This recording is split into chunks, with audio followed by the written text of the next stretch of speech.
Emva kweyure lamalungu e-EFF ezama ukungena kwindawo yoteterhu lwevenkile eMotherwell ngenxa yokulindela imvume kumphathi sakhiwo angene venkile navenkile eqinisekisa ukuba zikhona na imveliso zabantu abantsundu kwiivenkile ezinkulu zaseMzantsi Afrika.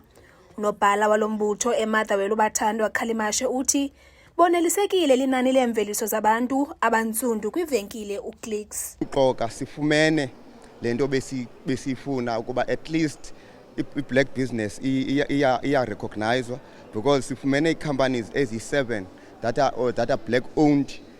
Safumaniseka ukuba zine-shelves zazo zoyi-7.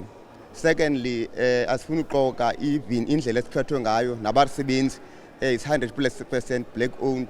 So that's what we want as an organization, so that umuntu omnyama as previous disadvantage at least now axhamle naye kubucwebe nakwi-economy yalapha. Ukanti uShoprite akakwazanga ukunikezela ngenani leemveliso zabantu abantsundu abazithengisayo ngenxa yokuba izibalo bazilindele kwisebe labo elisedolophini. uKhalimashe uthi bonelisekile linani labasebenzi kule venkile. Right, eMotherwell akho nto sithi siphume nayo esinothi isixolisile kuba sithe xa sifika the manager of the store ekuthiwa nguMr Chetty wathi bona as this branch of eMotherwell akho nto bayaziyo in terms of into besizibuza uba zingaphi i-black owned products. Bathe ke into yona nto ndawo sizofumaneka kuyo yonke le information yila depot yabo ise-Green Acres. Then we'll take it to that cluster to go and make sure that yonke le information organization iyayifumana before the due date. But the only thing sibe concerned ngayo iba i-employment ratio.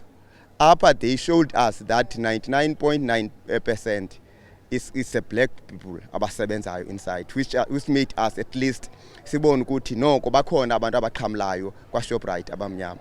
But omnye umhlali waseMotherwell ongafunanga ukuba igama lakhe lichazwe uthi uyalivuyela elinyathelo le-EFF. Iliphulo oluhle olu luqalwa i-EFF ngoba i-EFF incedisana nathi singabantu abamnyama uyokujonga inkqubela phambili malunga nabantu abamnyama ne-black farmers ezikhoyo apha ebezinako ukwazi ukuxhamla xa bona bekwazi ukube i-EFF bakwazi ukuzokujonga into babana zikhona na izidingo zabantu abamnyama apha ezivenkileni na.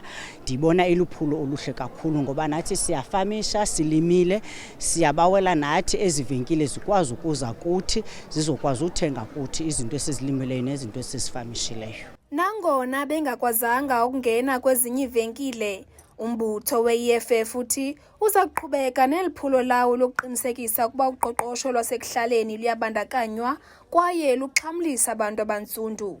Kwiindaba zeMpuma Kapa TV, ndingusisipho Mdiki eMotherwell eGqeberha.